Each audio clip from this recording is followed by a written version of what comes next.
The land stretched wide and unbroken, a quilt of dust and brittle grass, stitched together beneath a sky that showed no mercy. Heat shimmered off the ground, the kind that made even the stones sweat, and a hawk circled above as though waiting for the world itself to falter. In the middle of that plain sat a ranch house, not much more than boards silvered by time. The roof bowed as if under the weight of years rather than rain. Its fences leaned, its corral lay empty, and silence wrapped the place like a shroud. Inside, Samuel Holt sat with his back to the wall, boots heavy with mud that had long dried to dust, hat tipped low across his brow. His hands were scarred, the skin leathery from decades of rope and sun, yet one trembled faintly as it cradled a tin cup of water gone warm. For 20 years he had lived out here without a soul to share his fire or his bread. 20 years with nothing but cattle, wind, and the endless voice of memory that came unbidden when the nights grew too long. The old clock on the mantel ticked slow, steady, uncaring. It had not marked a joyful hour in 2 decades, only the passage of time that felt more like decay. He leaned his head back against the wall, eyes closing. Behind his lids he saw her again, the woman who had once called this house her home. She had gone in a winter storm, horse sliding on ice, body never recovered. Samuel had buried her in his heart, but the earth had never been given its due. That unfinished grief was what sat at the table with him every evening, whispering in the pauses between wind and silence. It was near dusk when he heard it, a sound that did not belong. The faint rattle of metal, a dragging step, carried thin through the desert air. He rose, stiff from years of solitude, and moved to the door.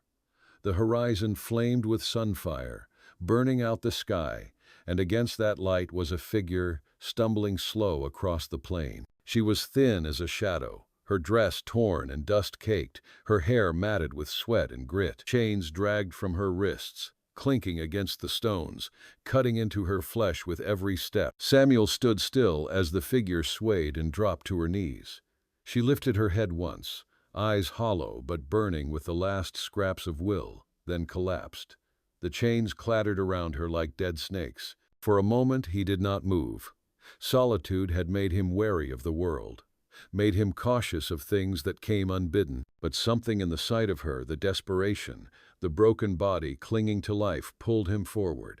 He strode across the dust, knelt, and slid his arms beneath her. She was light as kindling, bones pressing sharp against his chest. Back inside, he laid her on the old bed that had gone untouched for years. The chains scraped against the frame. He fetched water, soaked a cloth, pressed it to her lips. She stirred faintly, but her eyes did not open. Her wrists were raw where the iron had gnawed her skin.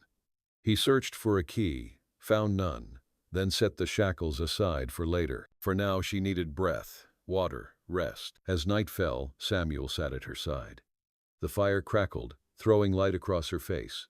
She was not young, not untouched by sorrow, but there was a dignity even in her ruin. A widow, perhaps. A runaway. He did not yet know. All he knew was the throb in his chest he had thought long dead, the old ache of wanting to save something fragile before it slipped into the dark. He stayed there until dawn, listening to the rhythm of her shallow breaths. Outside, coyotes sang their lonesome hymn, and the stars gave way to pale morning. Samuel had lived 20 years with nothing but memory. Now, in the worn bed of a house that had forgotten laughter, lay a stranger whose fate had collided with his own. He did not know if she would live or die, only that for the first time in decades he prayed she might. The morning broke pale and brittle, the sun rising slow, as if reluctant to cross that vast horizon. Frost clung to the boards of the porch and silvered the grass outside, yet the air inside the house was heavy with the scent of smoke and iron. Samuel leaned forward in the chair beside her bed, shoulders hunched, eyes weighted by a night without sleep. The woman stirred, a faint shift beneath the wool blanket, and her lips parted as if testing the air. He poured water into the tin cup, steadied her head, and held it to her mouth. She drank greedily at first, then coughed, the sound raw, tearing, as though her throat had been lined with gravel. He eased her back against the pillow. Her eyes opened for the first time, wide and clouded, yet behind the haze there was defiance, a flicker of someone not yet broken. Her voice came ragged. "Where am I?" "On my land," Samuel answered. His words came low, careful, as though the silence of the house might shatter. Her gaze shifted to the walls, the old wood, the iron chain still fastened to her wrists. She tugged once, the metal clinking, then closed her eyes as if gathering strength. "You should leave me," she whispered. "It's not safe." Samuel studied her, the hollow cheeks, the bruises dark against her skin, the weight of fear buried deep in her voice. He did not ask who had bound her, or what danger she fled. Instead, he rose and went to the barn. When he returned, it was with a rusted chisel and hammer. He set the iron to her shackles, struck once, twice, until the lock split and fell to the floor. She winced at the sound, but did not move away. The metal dropped heavy on the boards, leaving her wrists marked with angry wounds. He bound them gently with strips of cloth torn from an old shirt. She flinched at his touch, then stilled, watching him with wary eyes. He offered bread softened in broth, and though her hands trembled, she took it. The firelight caught the edges of her face, and Samuel saw that beneath the dirt and weariness she had once been beautiful in a way that had nothing to do with youth. There was a hardness there, too, forged by grief and endurance. They spoke little. She gave him only her name Eliza, and no more. He did not press her with questions. He knew something of silence, of wounds too deep to voice. She ate, she drank, she slept, and in those hours, Samuel found himself listening to her breathing instead of the emptiness he had carried for so long. When at last she stood, days later, she was unsteady, her body weak, but her spirit unyielding. Samuel watched as she stepped onto the porch, the wind pulling at her hair, her eyes scanning the endless plain as though searching for ghosts. She did not weep. She did not falter. She simply stood, chains gone, the open land before her. That night, over a simple meal of beans and coffee, she spoke again. Her words came halting, as though pulled from some cavern inside her. "I had a husband once, he's gone, and there were men who thought a widow made for easy prey." Her eyes flicked toward the shadows as though they still lingered there. "They took me, bound me, left me for dead when I slowed their pace." Samuel said nothing. He knew no comfort fit such a story, but he reached across the table, slow and steady, and laid his rough hand over hers. She did not draw back. The ranch had long been a place of silence, a graveyard of memory. Yet now there was a second breath within its walls, another pair of footsteps on its floors. She began helping with small things, gathering water, mending clothes, tending the fire. Her body ached, but her hands grew steadier each day. Samuel watched her move through the rooms as though trying to claim them, piece by piece, back from emptiness. He found himself speaking in ways he had not in years. Small stories of the land, of storms endured, of the cattle that once filled the pastures. He caught himself telling her things he had never said aloud, how he sometimes talked to the wind at night, how he had kept herding long after the prophet was gone, because it was the only thing left that gave shape to his days. Eliza listened, sometimes with her eyes closed, sometimes with a faint smile. She said little in return, but when she did, her voice carried weight like the sound of water in a dry place. She told him of her father's farm, long gone now, and the apple trees she still dreamed of, though they had been cut down years ago. In the quiet evenings, they began to find a rhythm. Not quite trust, not yet hope, but something closer than either had known in too long. Two lives scarred by absence, moving cautiously, step by step, toward the faint outline of companionship. The days unfolded slow as the turning of a wagon wheel in deep mud.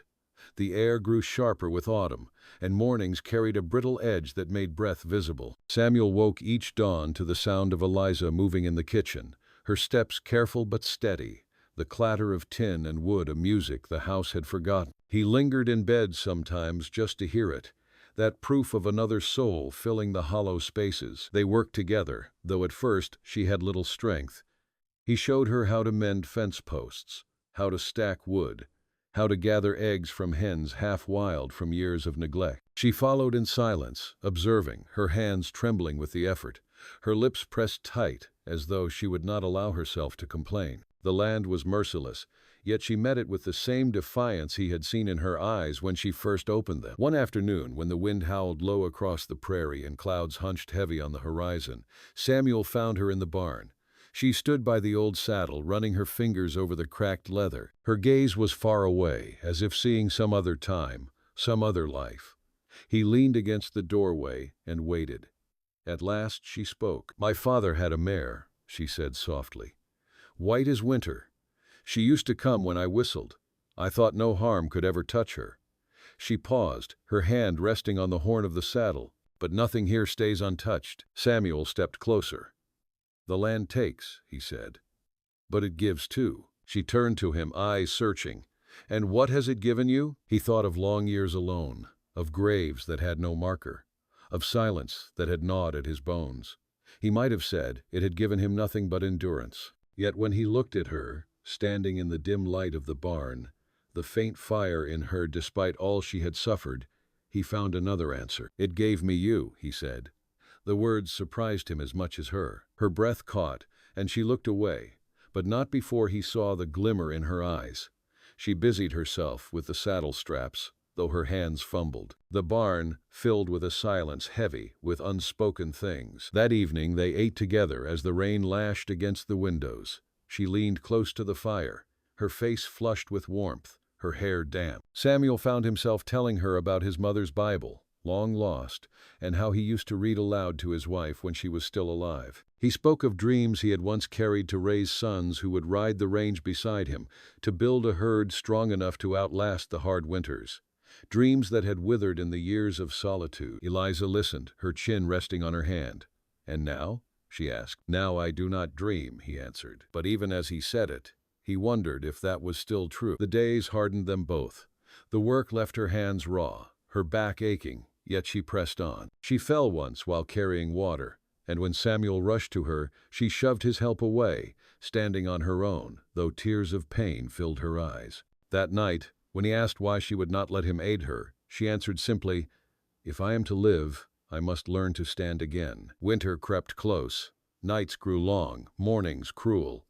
Together they patched the roof, gathered wood, set aside what food they could. The rhythm of survival bound them together more tightly than words ever could. He caught himself watching her, when she thought herself unseen, the tilt of her head when she listened to the coyotes, the way she closed her eyes when the fire crackled loud, as though drawing strength from simple sounds. Yet beneath the quiet bond, unease stirred.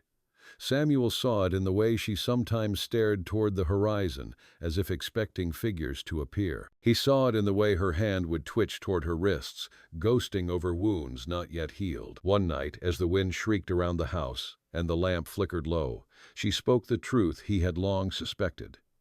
"They will come for me," she said. "Men like that do not leave things undone. I do not want you caught in their shadow." Samuel's jaw tightened. "This is my land, my home. If they come here, they will find more than they bargained for." Her gaze held his across the firelight, raw and uncertain. "And if they take it all from you again?" He had no answer, only the certainty that after 20 years of emptiness, he would not surrender the fragile thread of life that had returned to his home. The wind carried the smell of snow before the first flakes ever touched the ground.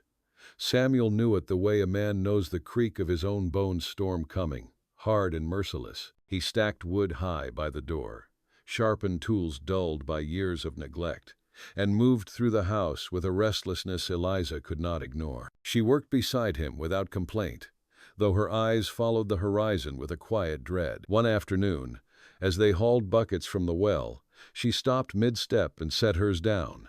The chains were gone from her wrists, yet she rubbed them still, a gesture that had become habit. "When I was taken," she said, voice thin against the rising wind, "they told me I'd never see a sunrise again unless it was chained to them, that I was nothing but what they made of me." She turned her face toward the wide, colorless sky. "But here I stand, and the sun is mine." Samuel looked at her, the bucket heavy in his hands, and felt something shift in him.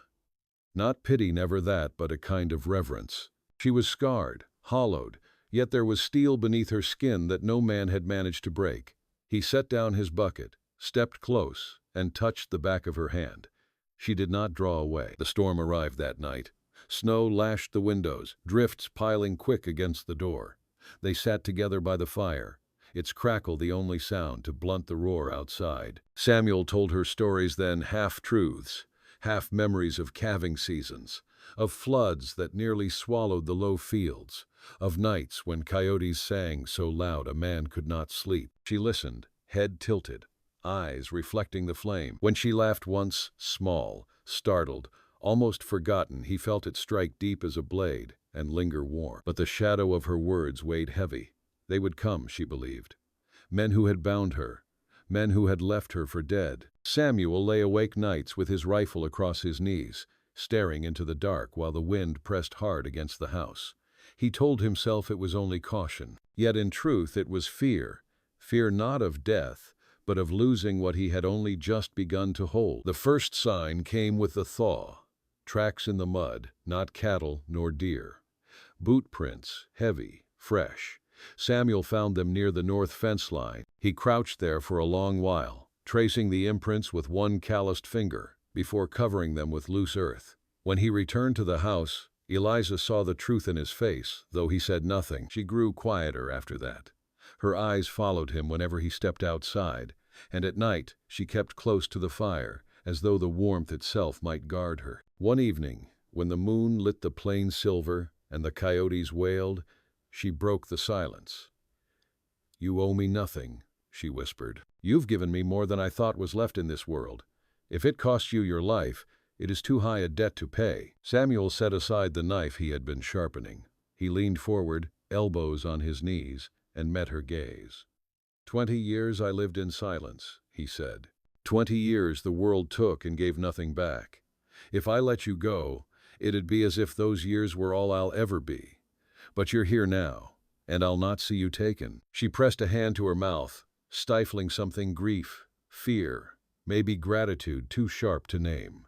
The fire popped, sending sparks into the air, and the moment passed without another word. The days that followed carried the weight of waiting. Samuel taught her to shoot, though her hands trembled on the rifle at first. She steadied with each shot, the sound echoing across the empty land. Again, he'd say, until her eyes burned with determination, until the stock no longer slipped against her shoulder. Together they made ready, not with grand plans, only with the quiet certainty of people who knew the land and its cruelties. They stacked wood by the doors, laid extra food by, set rifles where they could be reached. In the evenings, they sat close. Their silence no longer the silence of strangers, but of two people, bound by what was coming. One morning, with frost still white on the grass, Samuel saw dust rising far out on the plain. Riders. Not many, but enough. He stood on the porch, hat pulled low, rifle in hand. Behind him, Eliza stepped into the doorway. Her face was pale, but her jaw was set firm. "They've come," she said. Samuel nodded once. "Then we'll meet them." The riders drew nearer, their shapes hardening against the pale horizon. Horses dark with sweat, men slouched in the saddles, rifles glinting faint when the sun caught them. Dust rose behind them like a funeral procession. Samuel stood still on the porch, boots planted in the boards, his rifle balanced easy in his hands. Eliza lingered just inside the doorway, the firelight behind her, a shadow of resolve framed by the house she had begun to claim as her own. When the men reined in, there were 3 of them. Hard faces, cruel in their ease, the kind that had long learned to take what they wanted. One leaned forward, spitting into the dirt. His eyes found Eliza at once, and he grinned. "Thought you'd run farther," he said, voice slick as oil. "You belong with us." Samuel's jaw tightened, though he did not raise his rifle yet. "She belongs nowhere but where she chooses." The man laughed, shaking his head as if at some simple fool. "Old man, you've no place in this. Step aside, and we'll be gone." Eliza stepped forward then, her hand light on the frame of the door. Her voice carried steady, though Samuel saw the tremor in her body. "I was left in chains to die. You have no claim on me now, not ever." The man's grin faltered, and a dark shadow flickered across his eyes. He shifted in the saddle, drawing his rifle with lazy menace. Samuel moved, before thought raising his own, sighting down the barrel. "You draw that iron," Samuel said, voice low as thunder, "and it'll be the last thing you do." The air thickened, still as death. Even the horses pawed nervously at the ground, sensing the charge between them. Eliza stepped down onto the porch beside Samuel, a smaller rifle in her hands. Her knuckles were white, her body taut, but she stood. The leader sneered, but something in his eyes measured the pair before him, the old rancher solid as a rock, the woman once broken now standing firm. He spat again, cursed, then jerked the reins. "Ain't worth the trouble," he muttered, and turned his horse. The others lingered a breath longer, hands twitching near their belts, but when Samuel did not lower his rifle, they too wheeled about. Dust rose once more as they rode back across the plain, smaller with each heartbeat, until the horizon swallowed them whole. Silence remained. Samuel lowered his rifle slowly, his arms heavy with the weight of what might have been. Beside him, Eliza let out a breath that broke into a sob, sudden and sharp. She covered her mouth, shoulders shaking. He turned to her, unsure if he should touch her, but she stepped into him first, pressing her face against his chest. His arms closed around her, rough hands gentle on her back. The sobs broke loose, years of fear and torment spilling out in waves. Samuel held her as the wind swept across the land, as if holding her might keep her from being carried away. When at last she quieted, she lifted her face. Tears streaked the dirt, but her eyes burned bright. "I thought I would always be running," she whispered, "always hiding." "Not here," Samuel said. His voice cracked on the words, but he meant them. In the days that followed, the ranch changed.